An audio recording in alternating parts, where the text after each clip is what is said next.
छात्रों नमस्कार। एनसीईआरटी गणित कक्षा 10वीं में आपका स्वागत है। हम लोग प्रश्नावली 5.3 का प्रश्न क्रमांक 2 कर रहे हैं, जिसमें अब हम लोग दूसरा प्रश्न करेंगे और इसमें हमें दिए गए पदों का योगफल ज्ञात करना है, लेकिन हमें पदों की संख्या पता नहीं है, इसलिए हम पहले n वा पद लगाएंगे। तो सबसे पहले तो हम जो हमें श्रेणी दी हुई है उसी को लिख लेते हैं। तो ये हमें श्रेणी दी गई है, तो इसके लिए हम प्रथम पद और सारवंतर निकाल लेते हैं। तो आइए सबसे पहले हम प्रथम पद निकालते हैं। प्रथम पद को हम ए से दर्शाते हैं और जो पहले नंबर पर पद लिखा होता है उसी को लिख देते हैं। तो प्रथम पद हो जाएगा 34। इसके बाद हम सारवंतर निकाल लेते हैं। तो चलिए अब हम सारवंतर जिसे डी से दर्शाते हैं उसे निकाल लेते हैं। डी बराबर दूसरे नंबर के पद में से पहले नंबर का पद घटाना, यानी 32 माइनस 34। तो जब ये घटाएंगे तो आपको मालूम है कि 34 एक बड़ी संख्या है, तो 34 में से 32 घटाएंगे तो 2 आएगा, लेकिन बड़ी संख्या का चिन्ह रहता है इसलिए यहाँ पर माइनस आ जाएगा। अब हमें अंतिम पद दिया गया है 10।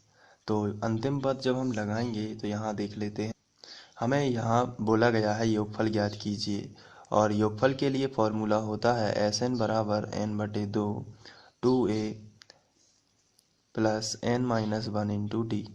ये वाला फॉर्मूला होता है, लेकिन उसके लिए कंडीशन ये होती है कि हमें n पता होना चाहिए। यहाँ पर हमें पदों की संख्या पता नहीं है कि कितने पदों तक का योगफल चाहिए, लेकिन अंतिम पद हमें 10 दिया गया है।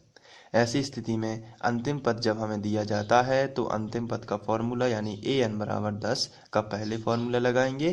तो यहाँ से यदि हम इसका फॉर्मूला लगाएंगे यानी a plus n-1 into D बराबर 10, तो a और d के यदि हम मान रखेंगे तो n का मान हमें मिल जाएगा। आइए सिस्टमेटिक करते हैं। सबसे पहले हमें दिया गया है तो अंतिम पद, उसके लिए हम लिखेंगे, चूँकि यहाँ पर an बराबर हमें दिया गया है 10, तो an बराबर 10 लिखेंगे, लेकिन an का मान है a plus n-1 into D. ये होता है an के लिए बराबर 10। तो a और d के मान हम रख देते हैं। चलिए a का मान रख देते हैं। सबसे पहले कितना है 34, तो हम यहाँ पर a का मान रखेंगे 34 प्लस n का मान ज्ञात करना है, तो इसे हम अभी ज्यों का त्यों लिखेंगे n-1, और d का मान -2 है तो यहाँ पर हम लिखेंगे -2।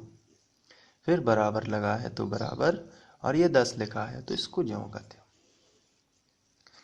अब ये जो 34 है ये प्लस में है, तो प्लस वाली संख्या का पक्षांतर माइनस में होता है, तो यहाँ पर आपको मिलेगा n-1 और -2 बराबर 10।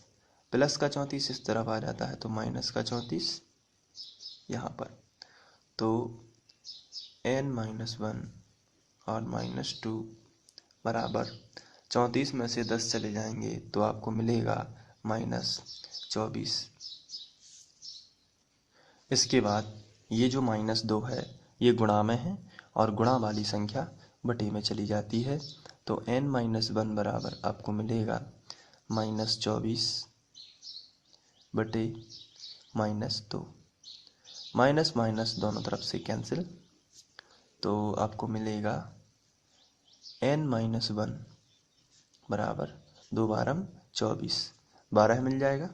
-1 का पक्षांतर इस तरफ कर देते हैं तो n बराबर आ जाएगा 12, -1 इस तरफ आया तो +1, तो 12 और 1 कितना हो जाएगा, तो आंसर है 13।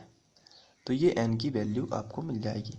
जैसे ही आपको n की वैल्यू मिलती है तो आप जाके अपने Sn वाले फॉर्मूले में रखेंगे।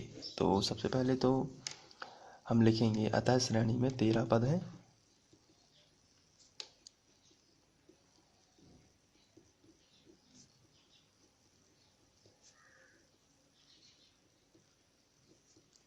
जब 13 पद हैं तो सबसे पहले हम लिखेंगे, चूँकि Sn बराबर होता है n/2 2a plus n-1 into D.